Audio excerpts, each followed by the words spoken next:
There's a bunch of different tools and techniques that people use to clean their ears, from high-tech to low-tech and everything in between. If you've got the urge to purge your ear canal but don't know where to start or what to try, then this video is for you.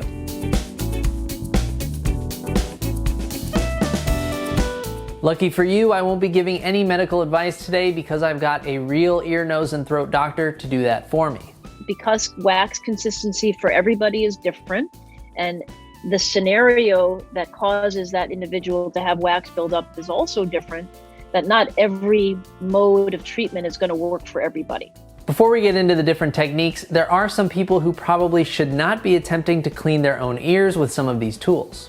Diabetics, also people that are on blood thinners, and also as people get older, their blood is thinner. That's another person that I would be very mindful of not doing these techniques, because if you do get a cut in the ear, it's going to take longer to stop bleeding, will likely fill the ear canal with blood and create problems with hearing. Dr. Silvers told me that cuts inside the ear are the most common type of ear injury she sees associated with cleaning.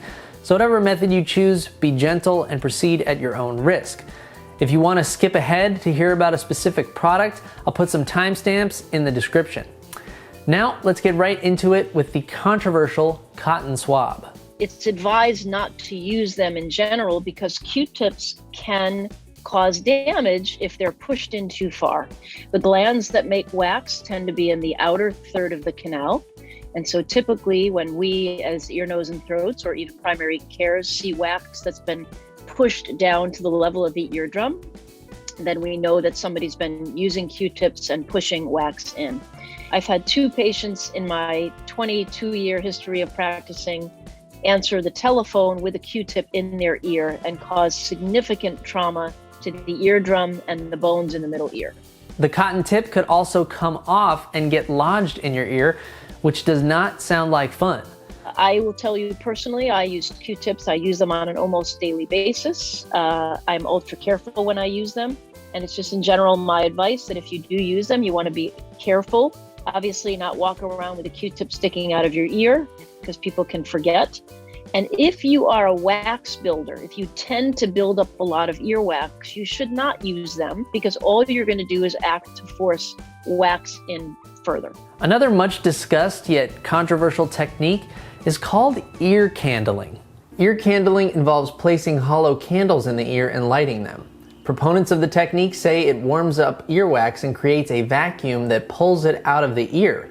However, numerous medical studies cast doubt on these claims, and the FDA has warned consumers to steer clear of products being labeled as ear candles.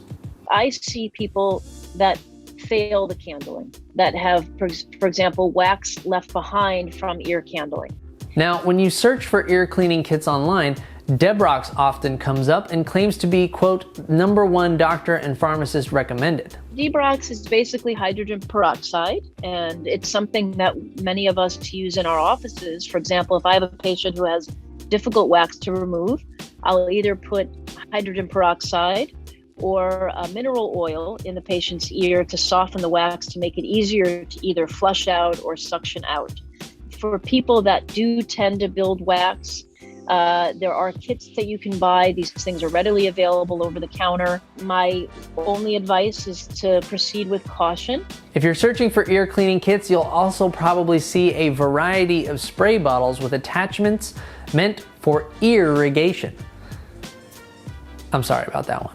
Certainly there are times that I'll have my nurse irrigate somebody's ear in the office. I just, again, also caution, because the angle of the canal can be different for different people. Also, if the ear feels clogged and it's not a wax problem and you go flushing water into the ear, you need to be mindful and be careful. Again, there's certainly a risk to rupture the eardrum, so we just want to be mindful of that. So I always tell patients to be gentle, and if you feel pain, obviously you need to stop. Putting anything in the ear, you can scratch the ear canal, and that can cause bleeding. And then, of course, you get a scab. Now you can't hear because your ear is clogged with some blood and a scab that takes a while to heal. There's also these things that sort of look like screws with detachable tips. So for that type of a thing, the consistency of the wax is key. If it's wet wax, there's no amount of screwing that's going to pull it out.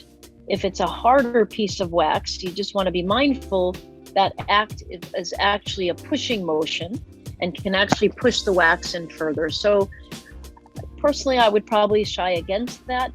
But again, and I can't say this enough, if people have something that works and works well and is not causing them any problems, and as soon as they do it, they feel better, it's hard for anyone to discourage that. Lastly, you've got your high-tech cleaning kits with multiple attachments. Some even have cameras on the end. You know, it's challenging enough to teach a clinician to be able to clean ears. I just caution to be careful. The ear canal itself is about 1 inch in length. Most people are careful not to push things in their ears too far. That's just the only caution that I would recommend. Of course, if you're having a medical situation, it's always advisable to speak to a medical professional to help you determine the best course of action for your specific needs. And getting an exam with somebody who has a wax problem by an ENT or even an otologist, someone who just deals with ears, just to make sure that ears are fine, you don't have a chronic condition that needs to be managed with any kind of medication. I also say if patients need wax removed on an annual basis, going to the right person to have your ears cleaned instead of trying all these things on your own, is probably overall easier and quicker than getting a lot of things over the counter and trying these new varieties of things. By the same token, if it's a problem that happens every 3 months, every 6 months, obviously that's a little bit more difficult to be going to the doctors frequently. And those patients, sometimes I do recommend putting some Debrox in 2 or 3 times a week to keep the wax soft, to let it try to drain on its own, so we can hopefully delay the amount of visits that patients need to come in. Hope you found this video helpful. Subscribe to How to Do It All if you want more tech tips and tricks. I'm your host, Jesse Orrell. Thank you so much for watching.